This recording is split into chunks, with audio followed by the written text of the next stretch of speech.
Desde que eu comecei a pensar na profissão, quando era criança ainda, eu já sabia que eu queria fazer jornalismo. Mas o telejornalismo nunca tinha sido uma ideia que tinha me aberto os olhos. Talvez por eu não conhecer o que era o telejornalismo. E com o passar do tempo na faculdade, e mais especialmente aqui no estágio, onde hoje eu sou contratado, mas enfim, comecei a estagiar aqui na Band, eu comecei a entender o que é telejornalismo. Comecei a entender o trabalho de um repórter, o trabalho de um editor, e aí eu me apaixonei por essa área. Na verdade, eu acho que foi ela que me escolheu, né? É uma reportagem que você faz, não vou dizer nem que é a 4 mãos, porque tem também a mão do produtor e pelo menos a mão de um editor, né? Então são pelo menos aí a 8 mãos, isso quando não tem um editor de imagem ou alguém que trabalha com arte, um finalizador, né? Então, às vezes, é uma reportagem que é feita a 12 mãos. O jornalismo impresso, você consegue fazer uma entrevista por telefone.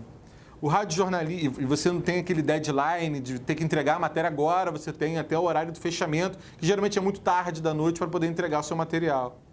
O radiojornalismo, você não tem que ir até o lugar para entrevistar uma pessoa, por exemplo. Você consegue fazer uma entrevista por telefone, gravar, você edita rapidamente e consegue exibir esse material.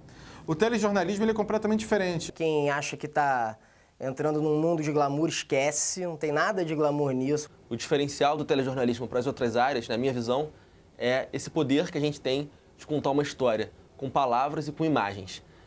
O texto sozinho é muito importante, mas aquele clichê da imagem que vale mais de 1000 palavras, eu acho que às vezes é verdade. No caso de uma matéria sobre um furacão, por exemplo, nada como uma imagem que mostra o estrago que o furacão fez. Nada como uma imagem que mostra um pai tirando o seu filho dos escombros. Isso não tem texto que descreva uma imagem dessas. E, por outro lado, o texto também é muito importante, porque se ele não for meramente descritivo, ele pode acrescentar muita coisa. Ele pode acrescentar informações que não cabem, às vezes, numa tela. Às vezes eu paro para pensar do tamanho da responsabilidade que passa pela minha mão e pela mão dos outros editores todos os dias, assim. Porque nós somos a última pessoa pela qual a matéria passa. Assim. O editor é a peça final de todo um processo produtivo, que começa com o produtor pensando o que pode vir a ser uma matéria, passa pelo repórter, que é quem vai para a rua para contar essa história, junto com o cinegrafista, que vai capturar aquelas imagens, e o editor é a ponta final nesse processo. Então ele tem uma responsabilidade muito grande. Ele lida com o trabalho de vários outros profissionais. E eu sou jovem mesmo, tenho 23 anos, e é uma responsabilidade muito grande saber que aquele material que eu vou finalizar vai ao ar, talvez para milhões de pessoas, no caso do Jornal da Band. Uma palavra no texto pode levar o telespectador a entender algo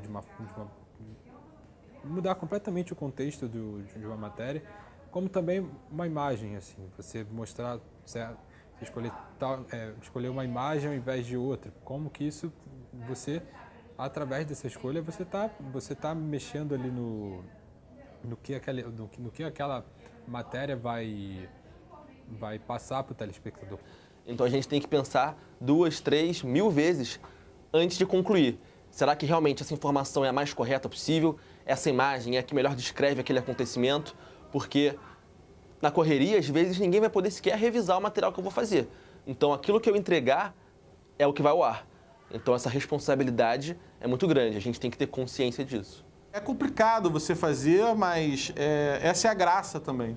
Você estar no centro, você ser pressionado por todos os lados, ou o repórter que quer o melhor, a matéria fique boa, ou o editor de São Paulo, o editor de rede que te exige uma agilidade para editar aquilo, ou o cinegrafista que quer que você escolha o melhor take que ele fez, ou uma outra chefia te cobrando uma outra coisa.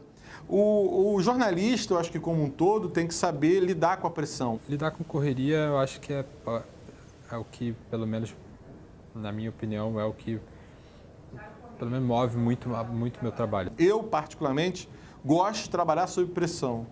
Eu me identifico com isso. Eu não gosto de não ter um prazo para entregar alguma coisa.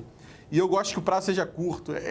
É um pouco viciante isso também. Depois de um certo momento que você passa a lidar com isso, o deadline, você passa a gostar disso também. Vira uma cachaça na sua vida, entendeu? Os perrengues são vários, né? O profissional que está se formando agora, ele tem que procurar a capacitação. Nem tudo você aprende na faculdade. Você vai aprender as coisas na prática mesmo. Isso em qualquer profissão, em qualquer curso que você faça. A capacitação que eu digo é que o quanto antes ele procure um estágio dentro da área dele. Nem sempre vai ser bem remunerado, mas eu acho que o interesse nesse primeiro momento não é o interesse financeiro, e sim é um interesse de conteúdo, é você evoluir como profissional, é você entender como é que é o mercado, como é feito jornalismo, entender o que é notícia. Se é isso que você quer, faça. E faça com vontade. Se é para ser jornalista, se é para trabalhar com televisão, é a melhor profissão do mundo. Mas tem que querer, tem que ser ético, não pode querer mentir, não pode querer facilitar o seu trabalho, às vezes usando algum artifício. Não, você vai ter que ralar. Se você vai ser repórter, você vai ter que meter o pé na lama. Se você vai ser editor, você vai ter que lidar com a responsabilidade de que aquele trabalho que você está finalizando vai chegar às mãos de muita gente. O consumo de informação sempre vai existir. O consumo de informação em audiovisual sempre vai existir. E você tem a internet aí um espaço infinito para você publicar esse material. Mas o que vai ser consumido é o conteúdo de qualidade. É quando você você cria uma marca, você trabalha essa marca, você trabalha a credibilidade em torno disso. E a única maneira de você trabalhar a credibilidade é sempre trabalhando com a verdade. Bom texto, boa apuração, imagens com uma qualidade fotográfica e procurar capacitação. Hoje em dia eu vejo que o jornalismo na internet também tem muito da linguagem cinematográfica, muito da linguagem documental. E você precisa acompanhar, entender como é essa linguagem, como ela é feita, para você entender, abrir um leque de opções e seguir um caminho, mas um caminho que tenha qualidade de conteúdo, porque se você não tiver qualidade de conteúdo, se você não estudar para produzir um conteúdo de qualidade, ninguém vai querer te assistir. Então, se é o que você quer, vai fundo.